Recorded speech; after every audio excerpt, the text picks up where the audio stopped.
आपको सेक्शनल्स देने चाहिए ज़्यादा से ज़्यादा। आपको अपने जब आप सेक्शनल मार्क्स लगाओगे ना तो आपको पता चलेगा कि आपका कौन सा सब्जेक्ट, इन दोनों में से कौन सा सब्जेक्ट स्ट्रॉन्ग है। कोडिंग के क्वेश्चन को जिसको आज मैं 2 मिनट्स के अंदर सॉल्व कर देती हूँ, मुझे 5 मिनट्स लग गए थे, मैं पैनिक हो गई थी वहाँ पे जाके। मैंने अपनी प्रैक्टिस के टाइम पे स्मार्ट खिड़ा के मॉक ड्रिल्स भी फॉलो किए थे, आप भी कर सकते हो। इस बार उन्होंने एक बहुत ही अच्छी चीज लॉन्च करी है जो कि मेरे टाइम पर नहीं थी। तो जब आप करंट अफेयर्स की प्रैक्टिस कर रहे हो ना, तो मैं क्या करती थी ना, जैसे सपोज एक मैंने क्विज क्वेश्चंस आपको इन टॉपिक्स के करने ही करने हैं डेली बेसिस पर, एटलीस्ट फॉर अ वीक, ठीक है। दैट इज आपको सिर्फ 2 मेंस लेवल आरआरबी के मॉक्स लगाने हैं, previous year questions prelims level और मेंस लेवल, चाहे वो आरआरबी पीओ है चाहे वो RRB clerk. So hello my dear future bankers, welcome back to my channel. I am Tanu Garg and I cracked SBI PO 2023 and I hope you're liking my previous videos. So today's video is based on preparation of RRB PO and clerical examinations. ठीक है, सबसे पहले मैं आपको यहीं पे clear कर दूं कि RRB PO and clerk in fact कोई भी एग्जाम बैंकिंग का जो है, चाहे वो SBI PO है, चाहे वो IBPS PO है, चाहे वो IBPS क्लर्क है, चाहे वो SBI क्लर्क है, चाहे वो RRB क्लर्क है, ठीक है, इन सब की एग्जामिनेशन की प्रिपरेशन सेम है। बस मैटर क्या करता है, toughness of question. RRB PO RRB clerk में क्लरिकल लेवल में क्या होता है, आपका जो क्वेश्चंस का टफनेस होता है वो थोड़ा सा कम होता है, बट वही थोड़ा सा ज्यादा होता है आरआरबी पीओ के एग्जामिनेशंस में। बट आप ये नहीं सोचिएगा कि इसकी प्रिपरेशन अलग है, क्लर्क की और पीओ की अलग है। प्रिपरेशन सारे एग्जाम्स की, बैंकिंग के सारे एग्जाम्स की एक ही होती है, ठीक है। और जो सबसे बड़ी मिस्टेक हम लोग करते हैं वो ये होता है कि हम प्रीलिम्स की पहले प्रिपरेशन स्टार्ट कर देते हैं, फिर हम मेंस पे स्विच करते हैं। ये मैं आपको अपनी सारी प्रीवियस वीडियोस में बहुत बार बता चुकी हूँ कि आपको प्रीलिम्स और मेंस की प्रिपरेशन साथ में लेके चलनी है, और कैसे करना है वो भी मैंने आपको अपनी वीडियोस में बताया हुआ है। फॉर मोर इन्फॉर्मेशन आप मेरी डिस्क्रिप्शन में वीडियोस के लिंक्स के थ्रू वीडियोस में जा सकते हैं, देख सकते हैं, ठीक है। तो यार अगर मैं इस वीडियो को स्टार्ट करूँ ना, तो अभी जो भी बच्चे अपनी बैंकिंग की प्रिपरेशन कर रहे हैं उनके दिमाग में ये चल रहा होगा कि जब ना नोटिफिकेशन आएगी तभी हम पढ़ाई स्टार्ट करेंगे। बट प्लीज आप ये गलती ना करें, आप नोटिफिकेशन का वेट मत करिए। हाँ, लास्ट ईयर जब मैं प्रिपरेशन कर रही थी तो फर्स्ट वीक ऑफ जून में नोटिफिकेशन आ गई थी। मुझे लगता है अभी भी सेकेंड वीक ऑफ जून तक 100% नोटिफिकेशन आ जाना चाहिए। अभी ये जो डिले हुआ है maybe due to elections हुआ होगा, जैसे मेरी ज्वाइनिंग भी डिलेड है, तो मे बी नोटिफिकेशन भी इसी वजह से डिले होगी। बट 100% मुझे ऐसा लग रहा है कि सेकेंड वीक ऑफ जून तक नोटिफिकेशन आ जाना चाहिए। तो प्लीज नोटिफिकेशन का वेट नहीं करिए। और अभी मैं अगर आपको नोटिफिकेशन आने के बाद का सिनेरियो बताऊं ना, वो ये होता है कि बहुत सारे बच्चे पैनिक हो जाते हैं। सबसे पहला पैनिक ये क्रिएट हो जाता है कि हाँ, फॉर्म की लास्ट डेट क्या है, फॉर्म कैसे भरना है, क्या करना है, क्या करना है। तो मैं अगर अपनी भी बात बताऊं ना, मैंने अपना IBPS PO का फॉर्म और SBI PO का फॉर्म दोनों को 2-2 बार फिल किया था, क्योंकि मेरे से दोनों ही बार कुछ ऐसी मिस्टेक्स हो गई थी। वो मैं आपको बताऊंगी जब फॉर्म आएगा इसका, ठीक है। तो आप वो गलतियां ना करें, तो प्लीज आप भी ध्यान से फॉर्म भरना, ठीक है। लेकिन फॉर्म को बहुत ध्यान से भरना है और पैनिक नहीं होना है। नोटिफिकेशन आने के बाद अपनी प्रिपरेशन को वैसे ही चलते रहने देना है जैसे आपकी प्रिपरेशन चल रही होगी, ठीक है। अभी मैं आपको बताऊंगी what is the pattern of this examination, ठीक है। आरआरबी पीओ में 2 ही सेक्शंस आते हैं, प्रीलिम्स में, क्लरिकल में भी, ठीक है, क्वांट एंड रीजनिंग। इसके प्रीलिम्स में इंग्लिश नहीं आता है, ठीक है, बट इसके मेंस में कौन कौन से सब्जेक्ट्स आते हैं, quant, reasoning, English, GA and computer, ठीक है। और यहाँ पे ना क्या होता है कि स्टूडेंट्स को ऑप्शन मिलता है कि आपको अपना एग्जाम इंग्लिश में अटेम्प्ट करना है या फिर हिंदी में अटेम्प्ट करना है। तो यहाँ पे ना बहुत सारे स्टूडेंट्स इसी कंफ्यूजन में रहते हैं कि हम अपना एग्जाम कौन सी लैंग्वेज में दें, ठीक है। मुझे भी बहुत सारे मैसेजेस आते हैं, मैं उन सबको यही बोलती हूँ कि आप ना क्या करो, पहले कोई ऐसे 2 या 3 मॉक्स, जैसे आपने 3 मॉक्स इंग्लिश में दे लिए, 3 मॉक्स हिंदी में दे लिए, उसके बाद आप परफॉर्मेंस चेक करो, आप एनालाइज करो कि आप कौन सी लैंग्वेज में ज्यादा कंफर्टेबल हो, आपके स्कोर्स, आपका जो परसेंटाइल है कौन से मोड ऑफ लैंग्वेज में ज्यादा अच्छा आ रहा है। तो बस वही आपका डिसाइडिंग फैक्टर है। तो वहीं से आपको चूज करना है कि आपको हिंदी में देना है या इंग्लिश में देना है। और इन सब चीजों में आपको ज्यादा टाइम वेस्ट नहीं करना है कि मैं सबसे पूछूं कि आप कौन सी लैंग्वेज में देते हो, आपने किस लैंग्वेज में दिया था। आप अपना डिसाइड करो, आप मॉक्स दो, मॉक्स में से डिसाइड करो कौन सा लैंग्वेज आपके लिए सही बैठ रहा है, बस उसी लैंग्वेज को चूज करके अपना एग्जामिनेशन अटेम्प्ट करो। ये प्रीलिम्स और मेंस दोनों में होता है आरआरबी में, ठीक है। तो अगर मैं आपको आरआरबी पीओ एंड क्लर्क के प्रीलिम्स के बारे में बताऊं तो उसमें आपको 80 क्वेश्चंस अटेम्प्ट करने होते हैं in the time frame 45 minutes, ठीक है, जिसमें कि 40 क्वेश्चंस क्वांट के होते हैं, 40 क्वेश्चंस रीजनिंग के होते हैं। और इसमें जो यार अब ये प्रो भी है कॉन भी है कि इसमें ना आपको क्यूमुलेटिव टाइमिंग मिलती है 45 मिनट्स की। इसमें आपको डिसाइड करना है कि आपको ज्यादा टाइम कौन से सब्जेक्ट को देना है, ठीक है। तो मुझे क्या लगता है ना, आरआरबी एग्जामिनेशंस की प्रैक्टिस करने के लिए आपको सेक्शनल्स देने चाहिए ज़्यादा से ज़्यादा।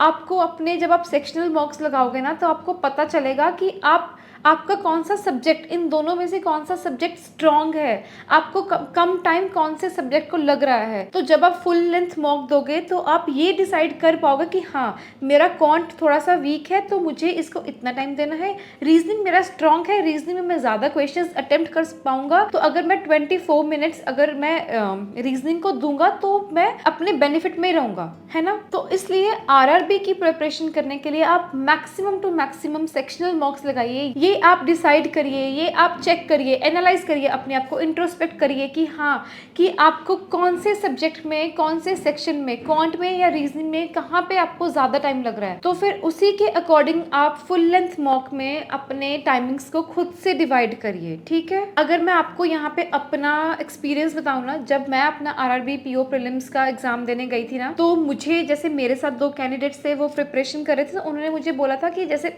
ऑब्वियसली रीजनिंग हर एक एस्पिरेंट का स्ट्रॉन्गर साइड पे होता है, तो उन्होंने मुझे बोला था कि आप ना ज्यादा टाइम 25 मिनट्स अपना रीजनिंग को देना और 20 मिनट्स क्वांट को देना, ठीक है। तो मेरे साथ क्या हुआ, तो जब मैंने स्क्रीन को फेस किया ना, तो सबसे फर्स्ट क्वेश्चन था चाइनीज कोडिंग का आरआरबी पीओ प्रीलिम्स में मेरा। मुझे चाइनीज कोडिंग के क्वेश्चन को, जिसको आज मैं 2 मिनट्स के अंदर सॉल्व कर देती हूँ, मुझे 5 मिनट्स लग गए थे। मैं पैनिक हो गई थी वहां पे जाके, मैं सॉल्व ही नहीं कर पाई। मुझे लगता है मैं अराउंड 27 मिनट्स तो रीजनिंग में ही बैठ गई थी, मैं कर ही नहीं पाई थी, मैं पैनिक हो गई थी। तो मैंने 27 मिनट्स के अराउंड रीजनिंग को दिया, तो बाकी जो बचा हुआ टाइम था उसको मैंने क्वांट को दिया। जब मैं क्वांट अटेम्प्ट कर रही थी तो मैंने देखा कि क्वांट थोड़ा सा इजियर था, लेकिन वही है कि मैंने अपने माइंड में ये मेकअप किया हुआ था कि मुझे रीजनिंग को ही ज्यादा टाइम देना है। तो आप ना ये गलती भी ना करें, आप अपनी प्रैक्टिस उसी हिसाब से करें, जो आपका सब्जेक्ट स्ट्रॉन्ग है उसी को आप ज्यादा टाइम दें। लेकिन डिसाइडिंग फैक्टर आपका एट दैट पॉइंट होना चाहिए एग्जामिनेशन को देख के, कि अगर आपसे सारे क्वेश्चंस क्वांट के बन रहे हैं तो आप क्वांट में भी थोड़े से 2-3 मिनट ज्यादा दे सकते हो, ठीक है। आपको ये नहीं सोचना कि अरे मैं तो डिसाइड करके आया था, मैंने 25 मिनट्स रीजनिंग को, 20 मिनट्स क्वांट को देने हैं, ऐसे नहीं करना। आपको एट दैट मोमेंट डिसाइड करना है, ठीक है। तो अगर मैं अभी RRB PO and clerk mains के बारे में बात करूं, उसमें आपको 5 सब्जेक्ट्स आते हैं। उनका वेटेज क्या रहता है, रीजनिंग में आपको 40 क्वेश्चंस आते हैं 50 मार्क्स के, जो कि आपको 30 मिनट्स में अटेम्प्ट करने होते हैं। क्वांट में भी आपको 40 क्वेश्चंस आते हैं 50 मार्क्स के, जो कि आपको 30 मिनट्स में अटेम्प्ट करने होते हैं। करंट अफेयर्स में आपको 40 क्वेश्चंस आते हैं 40 मार्क्स के, जो कि आपको 20 मिनट्स में अटेम्प्ट करने होते हैं। और इंग्लिश या हिंदी, इसमें आपको ऑप्शनल होता है, आपको देखना होता है, आपको डिसाइड करना होता है कि आपको कौन सा अटेम्प्ट करना है। वो 40 क्वेश्चंस होते हैं, 40 मार्क्स के होते हैं, 25 मिनट्स में करने होते हैं। कंप्यूटर में आपको 40 क्वेश्चंस आते हैं 20 मार्क्स के, जो कि आपको 15 मिनट्स में अटेम्प्ट करने होते हैं। तो टोटल क्वेश्चंस होते हैं 200, जो कि आपको 200 मार्क्स के होते हैं, और आपको ये सारे क्वेश्चंस आपको 2 आवर्स के अंदर अटेम्प्ट करने होते हैं, ठीक है। तो यार मैं आपको यहाँ पे एक चीज और बता दूं कि आरआरबी पीओ एंड क्लर्क के जो एग्जामिनेशन है वो स्टेट वाइज कंडक्ट होते हैं। दैट इज इनकी जो कट ऑफ है वो स्टेट वाइज वेरी करती है, ठीक है। मैं पंजाब से हूँ, ठीक है, तो मेरा जो सेंटर था वहां पे मुझे राजस्थान के बच्चे भी मिले थे। तो मैंने उनसे पूछा कि आप यहाँ पे क्यों एग्जाम देने आए हो, तो उन्होंने मुझे बताया कि पंजाब की कट ऑफ लोअर है, तो कट ऑफ वेरी करती है, स्टेट वाइज वेरी करती है, ठीक है। लेकिन यार हमें ये सब चीजों में नहीं पड़ना कि कट ऑफ उस स्टेट से लो है तो मैं उस स्टेट से भरूंगा। आपको कट ऑफ सिर्फ इसलिए देखनी है कि जब आप मॉक्स देते हो आप अपने एनालिसिस में कट ऑफ का यूज करिए। अभी लास्ट ईयर्स का ट्रेंड ये है, तो मुझे इस हिसाब से अपना प्रिपरेशन को थोड़ा सा अप करना है, ठीक है। ओके, तो now let's come to the real part, जिसके लिए ये वीडियो मैंने डिजाइन किया है। अभी आज से अगर हम ये भी देखते हैं कि जैसे मेरा एग्जाम 5 अगस्त के अराउंड था, तो अभी हमारे पास 60 डेज है,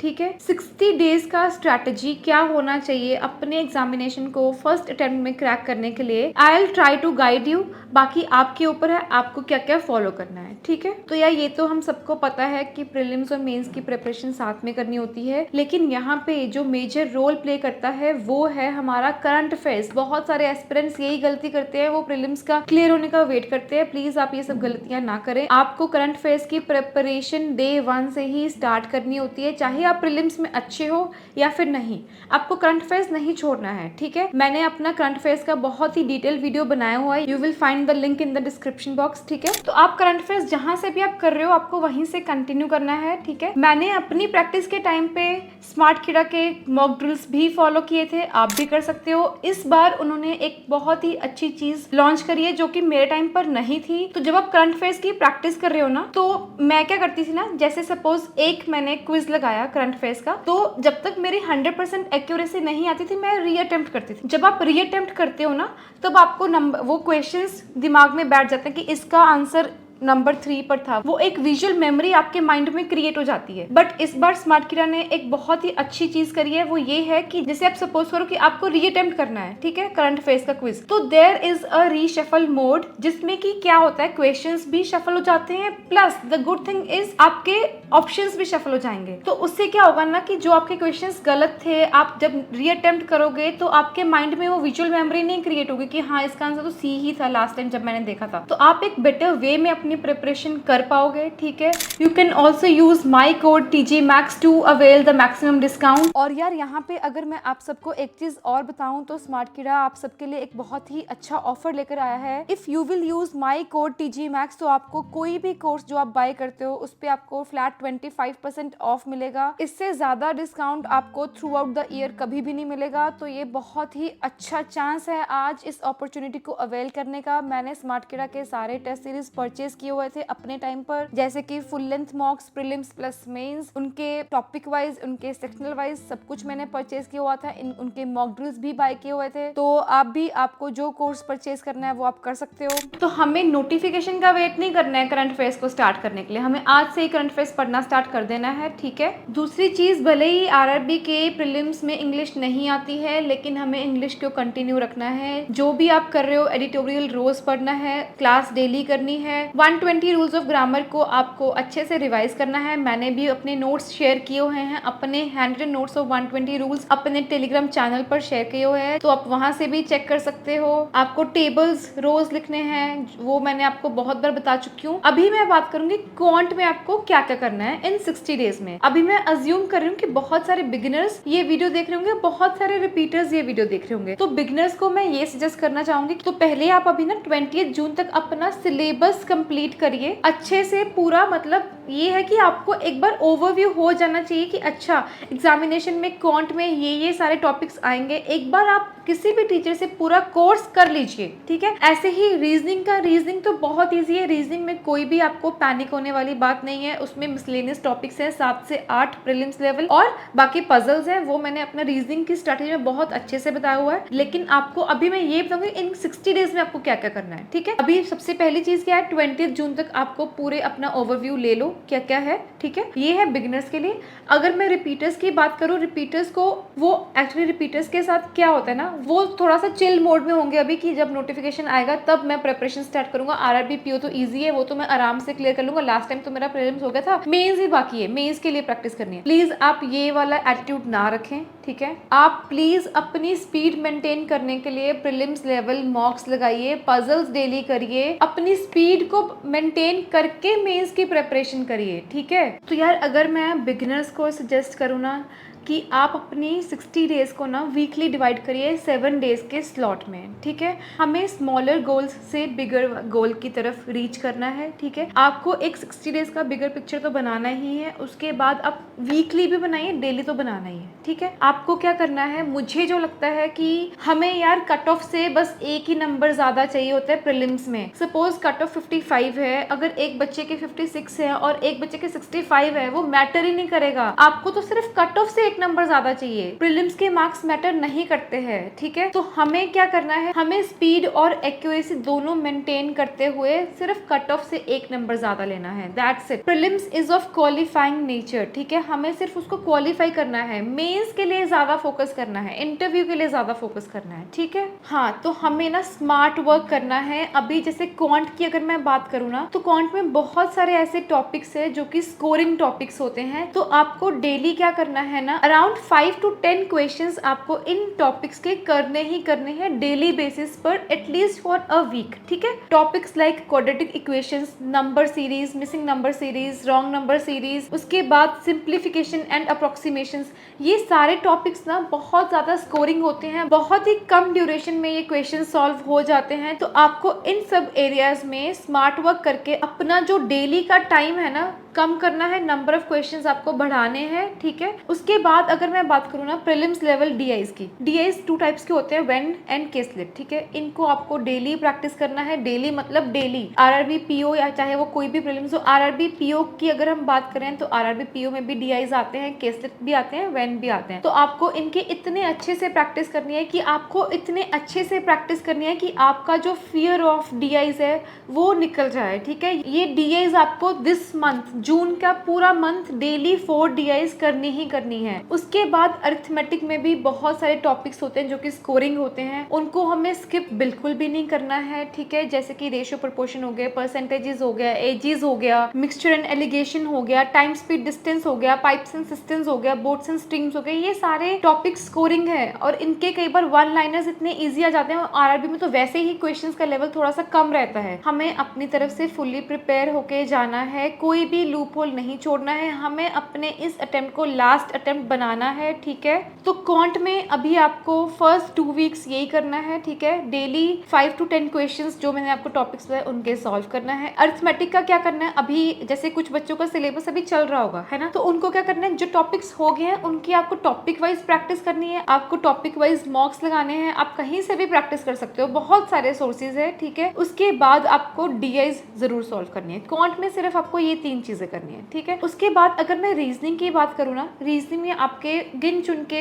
8 to 9 मिसलेनियस टॉपिक्स हैं जो कि बहुत इजी है, जैसे कि सिलॉजिज्म्स हो गया, ब्लड रिलेशन हो गया, इनइक्वालिटीज हो गई, सिंबल बेस्ड कोडिंग डिकोडिंग हो गई, अल्फा न्यूमेरिक सीरीज हो गई। Alpha numeric series mainly clerical में आती हैं, पीयू में मुझे नहीं दिखी, ठीक है, ये क्लेरिकल में आती हैं। तो आपको इनकी प्रैक्टिस अच्छे से होनी चाहिए। प्रैक्टिस एक्यूरेसी के साथ हमें क्लेरिकल एग्जामिनेशन में स्पीड बहुत ज्यादा चाहिए होती है, तो आपको ये भी मेंटेन करके चलना है। ऑर्डर एंड रैंकिंग हो गया, डायरेक्शन एंड डिस्टेंस हो गया और बाकी अदर मिसलेनियस हो गए। तो आपको ना क्या करना है, ये सारे क्वेश्चंस बहुत इजी होते हैं बट इनको आपको स्पीड बनानी है। तो आपको क्या करना है ना कि आपको कोई भी 3 मिसलेनियस टॉपिक्स चूज करने हैं, ठीक है। उसकी आपको 5 to 10 क्वेश्चंस प्रैक्टिस करनी है, डेली बेसिस पर प्रैक्टिस करनी है। आपको मिक्स्ड प्रैक्टिस करनी है क्योंकि एग्जाम में क्या होता है, आपको ये तो है नहीं कि 5 क्वेश्चंस सीधा ब्लड रिलेशन के आ रहे हैं उसके बाद 5 क्वेश्चंस। और प्लीज आप पजल्स को निग्लेक्ट बिल्कुल नहीं करिएगा। जो भी स्टूडेंट ये सोचता है कि मेरा बिना पजल्स किए मेरा एग्जाम क्लियर हो जाएगा, वो गलत सोचते हैं। तो आप प्लीज आज से 15 पजल्स डेली सॉल्व करिए, कहीं से भी सॉल्व करिए। अगर आपका पजल्स में सिटिंग अरेंजमेंट वीक है या फिर कोई भी ऐसा एरिया वीक है, आप उसके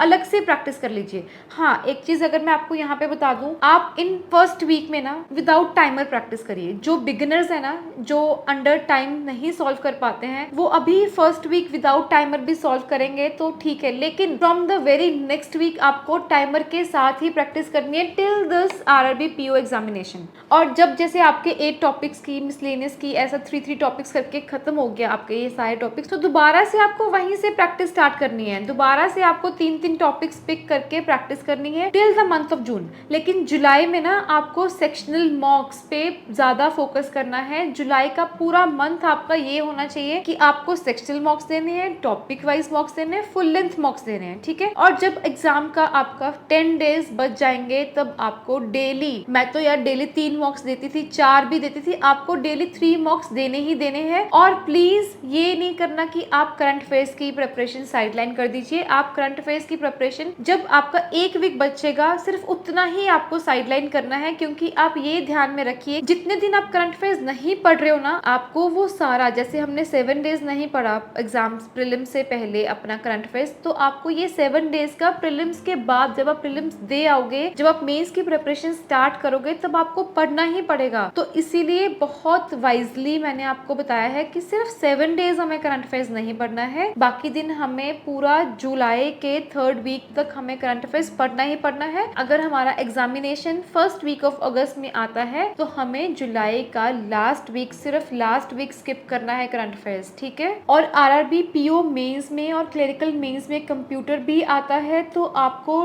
ट्राई करना है डेली बेसिस पर 30 मिनट्स कंप्यूटर को दें, या फिर वीकली बेसिस पर आप 2 आवर्स कंप्यूटर को दे सकते हैं, ठीक है। उसके लिए आपको प्रीवियस क्वेश्चंस भी देखने हैं, किस लेवल के क्वेश्चंस आते हैं। तो प्लीज कंप्यूटर को निग्लेक्ट नहीं करना है, हमें पढ़ना है कंप्यूटर को, क्योंकि कंप्यूटर 20 मार्क्स का आता है और बहुत ही इजी क्वेश्चंस आते हैं। हमें इन 20 मार्क्स को नहीं खोना है, ठीक है। कंप्यूटर अवेयरनेस बहुत अच्छे से करना है, ठीक है। उसके बाद इंग्लिश की अगर मैं बात करूँ ना, इंग्लिश प्रीलिम्स में तो नहीं आता लेकिन मेंस में तो आता है ना, तो हमें 120 रूल्स ऑफ ग्रामर, एडिटोरियल और जहाँ से भी आप डेली क्लास कर रहे हो वो डेली करना ही करना है यार। अगर आप आज से 60 डेज तक 2 आवर्स डेली इंग्लिश को दोगे तो आपको मेंस में बहुत ईजी होगा। आप मेंस तक आते आते, जो भी हिंदी मीडियम के स्टूडेंट्स भी है ना, वो मेंस तक आते आते उनका इंग्लिश बहुत अच्छा हो जाएगा। तो प्लीज आप इंग्लिश को निग्लेक्ट नहीं करिए, ये सोचिए कि ये प्रीलिम्स में नहीं आता, ठीक है। आपको डेली इसके 2 आवर्स देने ही देने हैं। तो 20 जून के बाद ना मैं आपको सजेस्ट करूंगी कि जैसे आपको ओवरव्यू हो गया, आपको पता चल गया कौन कौन से टॉपिक्स हैं क्वांट में, रीजनिंग में, ठीक है। तो आपको ना अपनी मेंस की प्रिपरेशन को भी अभी साथ में स्टार्ट कर देना है, ठीक है। आपको क्या करना है, मेंस को ना धीरे धीरे पिक करना है। तो जैसे आपने क्वांट में क्या किया ना, अरिथमेटिक में जो आपका टॉपिक आपके हो गए हैं, एक टॉपिक उठाया, उसके कुछ क्वेश्चन या फिर कोई भी एक किसी भी टीचर का लेक्चर आपने उस टॉपिक के रिलेटेड मेंस लेवल देख लिया, प्रैक्टिस कर ली, उसके बाद डीआईज लगा लिया उस टॉपिक के ऊपर। तो ऐसे करके ना आपका 3rd वीक ऑफ जुलाई तक आपके मेंस के सारे टॉपिक्स की प्रैक्टिस हो जाएगी। चाहे आप 1 लेक्चर करें, चाहे आप 2 लेक्चर करें, चाहे आप 10 क्वेश्चन करें मेंस के, लेकिन आपको मेंस के क्वेश्चंस क्वांट के करने ही करने हैं। ऐसे ही आपको रीजनिंग में करना है। आपको 20 जून के बाद अपनी रीजनिंग को साथ में ग्रेजुअली पिक करना है। मेंस लेवल टॉपिक्स रीजनिंग के आपको कैसे करना है वो मैंने आपको बहुत ही अच्छे से बताया हुआ अपनी रीजनिंग की स्ट्रैटेजी में, ठीक है। और करंट अफेयर्स को बिल्कुल भी नहीं छोड़ना है, जैसे आप कर रहे हो उसको वैसे आपको करते रहना है, ठीक है। कंप्यूटर को भी आपको वैसे का वैसे टिल प्रीलिम्स करते रहना है, ठीक है। और इंग्लिश में आपको क्या करना है ना, आपको 20 जून के बाद मेंस लेवल मॉक्स लगाने चाहिए। चाहे आप वीक में 2 ही मॉक्स लगा रहे हो, लेकिन प्लीज मेंस लेवल मॉक्स लगाइए, इंग्लिश के सेक्शनल मॉक्स लगाइए। आपको थोड़ा सा आइडिया रहेगा कि कैसे कैसे एग्जाम में क्वेश्चंस आते हैं, कितने बड़े क्वेश्चंस आते हैं और उनको कितनी ड्यूरेशन में कैसे टैकल करना है, ये आप मॉक्स के थ्रू एनालाइज कर पाओगे, ठीक है। और अगर मैं यहाँ पे आपको एक चीज और बताऊँ ना, आपको 15 डेज में एक मेंस लेवल मॉक लगाना है जुलाई के मंथ में। दैट इज आपको सिर्फ 2 मेंस लेवल आरआरबी के मॉक्स लगाने हैं। आपको उससे अपनी प्रिपरेशन का आइडिया रहेगा कि आपकी प्रिपरेशन किस हिसाब से चल रही है और how far you need to go, ठीक है। तो आपको सिर्फ जुलाई के मंथ में सिर्फ 2 मेंस के मॉक्स लगाने हैं। और एक बहुत इंपॉर्टेंट चीज जो आपको करनी है वो मैंने आपको अपनी जून की स्ट्रैटेजी में भी बताया, अभी दोबारा से रिमाइंड करवा रही हूँ कि आपको previous year questions prelims level और मेंस लेवल, चाहे वो आरआरबी पीओ है चाहे वो आरआरबी क्लर्क है, दोनों के लगाने ही लगाने हैं, नो मैटर व्हाट। आपको कोई भी एक डे डिसाइड करना है, आपको उस दिन पूरा वो पेपर, पूरी वो यूट्यूब वीडियो पूरी एक ही गो में देखनी है, ठीक है। प्लीज उसको मिस नहीं करिएगा, वो बहुत इंपॉर्टेंट होती हैं, बहुत इंपॉर्टेंट रोल प्ले करती हैं हमारी सिलेक्शन में, ठीक है। बाकी तो यार आप पढ़ते रहिए, अपनी टू डू लिस्ट डेली बनाइए, उसको डेली फॉलो करिए। मैं अपनी तरफ से पूरा ट्राई कर रही हूँ कि मैं जितनी हेल्प कर पाऊँ उतनी आपको करूँ, ठीक है। See you in the next video, till then happy studying, bye bye.